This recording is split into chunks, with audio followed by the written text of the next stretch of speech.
I'm known to gas a hottie and blast a shotty. Got more cash than Gotti. You don't know? You better ask somebody. Before Big L would start a group with fellow Harlem rappers Mace and Cameron. Before Big L would impress hip-hop producer Lord Finesse when he freestyled for him at an autograph signing in a record shop. Before he won a freestyle battle when he was only 18, beating out 2,000 other contestants. Before Big L would perform concerts in Amsterdam and Japan. Before Big L would lose his life at the age of 25, being shot 9 times in a drive-by shooting. This Big L Coleon representing D.I.T.C Flamboyant Records, and when I'm in Croatia, I'm checking out Top DJ Mag, you know what I mean? Growing up in the rough and tough area of Harlem, young Larry Coleman, he had decided what kind of life he was going to make for himself, and he was surrounded by violence, guns, and gangs. Now a lot of guys, they were taken to the street corners to sell drugs, but he would go out there where he would freestyle. He would also challenge other artists to rap battle. His talent and boldness would lead him to be taken in by some of the most exciting underground rap artists in New York, and eventually he would sign to Columbia Records. But soon after, him and the label, they weren't seeing eye to eye, and he would move on to work for himself. Big L, well, his lyrical style, it was getting him global recognition, and people were sampling his music left, right, and center. It was while he was working on his second album that he got tangled up in a street feud that would end up costing him his life. The man was shot 9 times in a drive-by shooting. So I got bricks of rose. I sip rose. This dick is not free anymore. I make the hoes pay. What's going on, guys? My name is Michael McCrudden, documenting the life and career of Big L prior to his passing. Here for you and before they were dead. Now please feel free to leave your condolences for the departed in the comments down below, as well as be sure to let me know who you want me to document next. You guys requested this video, so here you go. So you trying to make me, right? No doubt. Yeah, word. You doing good too. Up in there. Yeah, that's word. Larry Coleman was born on May 30th, 1974. He was the third and youngest child of Gilda Terry and Charles Davis. However, his father left the family when Larry was still a child. He had 2 siblings, Donald and Leroy, who gave their little bro the nickname Little L. And once again, it's the Big L, that kid who got much props for killing corrupt cops with motherfucking buckshots. He was raised in Harlem at 139th and Lenox, an area known as the Danger Zone. When no man can withstand the whole zone. That's due to its crack cocaine culture.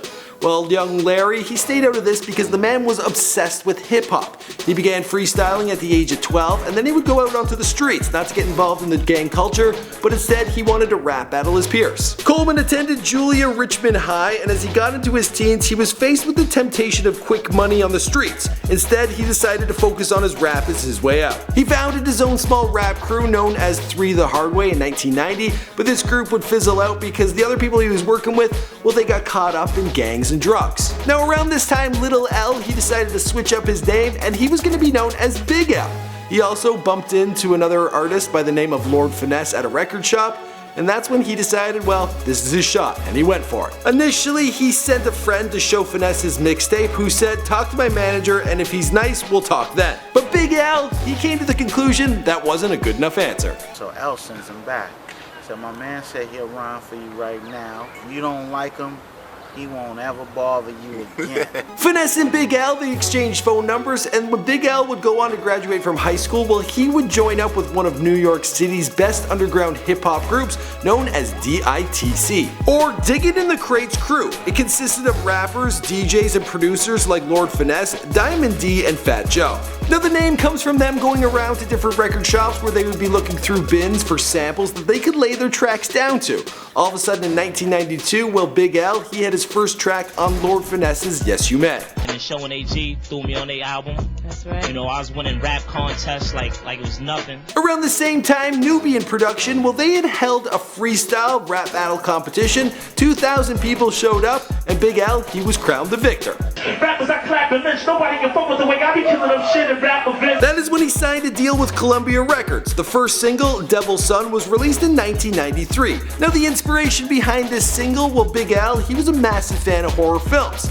Also, he states that he had seen some pretty ugly things while growing up in Harlem.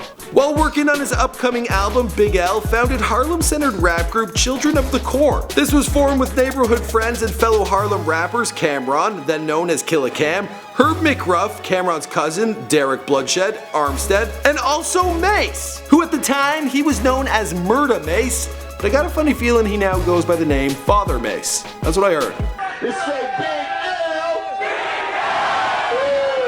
Lifestyles of the Poor and Dangerous was released in 1995 and would have 3 singles, Put It On, M.V.P, and No Ends, No Skins. And it featured guest appearances of a young Cameron and Jay-Z. I shake, rattle and roll and wreck shit like none, and beat a nigga ass half silly on the one. Now upon its release, this small album, it received a positive reaction from music critics. It also earned for Big L a reputation as a strong lyricist and a guy who was fantastic at wordplay.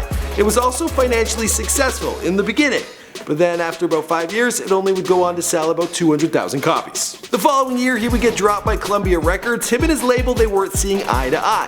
He later went on to state, "I was there with a bunch of strangers that didn't know my music." There's no comparison, son, just embarrassing. I'm running with some of the baddest men in the whole New York. Big L then began to work on his second studio album known as The Big Picture in 1997. He also formed his own independent label known as Flamboyant Entertainment. He released the single Ebonics in 1998. He was also reportedly in talks to sign with Jay-Z's Roc-A-Fella Records, but sadly, his story ends there. Ask anybody from Eminem on down, all the real lyricists, they'll tell you about my boy, and my boy is wicked. Nobody is fucking with my nigga, Big L. On February 15th, 1999, Big L, he was fatally shot 9 times in both the face and the chest in a drive-by shooting. Initial reports speculated that his assailant wanted vengeance against his older brother, a rumor which would be confirmed in an interview with his brother Donald in 2010. Both of us is gone, and he was out here by himself, so you can't get one brother, you got the other one, you know what I mean? Originally, Gerard Woodley, one of Big L's childhood friends, was charged with the murder, but then he was released because of insufficient evidence. The murder case has never been solved and is surrounded in controversy. Now, Big L's manager, he decided to put together that album, The Big Picture, and release it, and it would go on to become certified gold. As for the rest of the story, well, there's actually a documentary being made about Big L, and it's set to be dropped in 2016, so be sure to check that out. Harlem has really never been the same since Big L. L dropped. My name is Michael McCrudden, and thanks for checking out Before They Were Dead. I hope you enjoyed this video. Be sure to browse around. I've done Before They Were Dead on a whole lot of celebrities. I've done a whole bunch on rappers. There's something for everybody, but I do celebrity bios on comedians, actors, porn stars, all that good stuff. So be sure to browse around and let me know who you want to hear about in a future episode. Alright. And my raps are unbelievable, like aliens and flying saucers. No more iron horses, cause I'm buying Porsches.